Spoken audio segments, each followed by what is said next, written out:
nagsasalita ng pagbabago, pero walang tunay na pagbabago. Hinihiling natin mga kasama na ang Malacanang ay dapat kausapin ang mga manggagawa.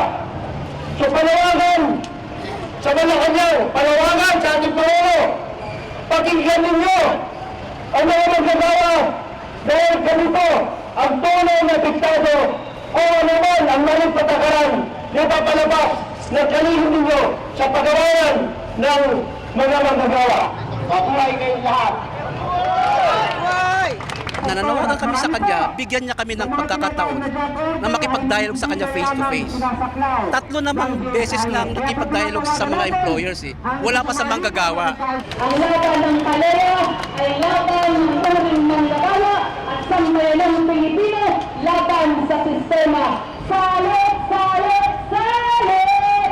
Kontraktualisasyon! Salit! Salit! Salit! Kontraktualisasyon!